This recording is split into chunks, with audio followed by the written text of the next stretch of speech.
Hi everyone! So someone is requesting for a tutorial and I'm not sure if I'm good enough to teach you kasi hindi ako yung gumawa ng hand dance choreo na yun. So I will try my best. So basically we will be starting with the first line of the song. Mirror, mirror on the wall, please tell my Prince Charming, I'm waiting for his call. So ganyan. Mirror, mirror on the wall, so you do the square. Mirror, mirror on the wall, please tell my Prince Charming. You do a crown, Prince Charming, I'm waiting for his call. Mirror, mirror on the wall, please tell my Prince Charming, I'm waiting for his call.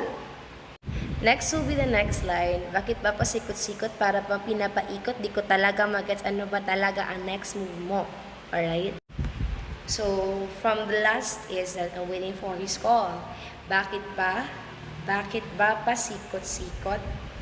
Para bang pinapaikot? Di ko talaga magets, ano yung question mark? Ano ba talaga ang next move mo? Gets? So, we will try from the start. Okay. Mirror, mirror on the wall, please tell my Prince Charming, I'm waiting for his call. Bakit ba pasikot-sikot para bang pinapaikot? Di ko talaga magets, ano ba talaga ang next move mo?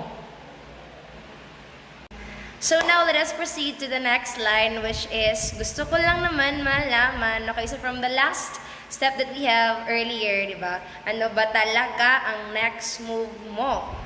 Gusto, so you point yourself. Gusto ko lang naman malaman, ano ba ang katotohanan? Better say it now, it's not too late. I'm ready to be called your princess. Another crown. Hey. Okay? So let's try the full dance from the start. Okay? So mirror, mirror on the wall, please tell my Prince Charming, I'm waiting for his call. Bakit ba pasikot-sikot para bang pinapaikot? Di ko talaga magets, ano ba talaga ang next move mo? Gusto ko lang naman malaman, ano ba ang katotohanan? Better say it now, it's not too late. I'm ready to be called your princess.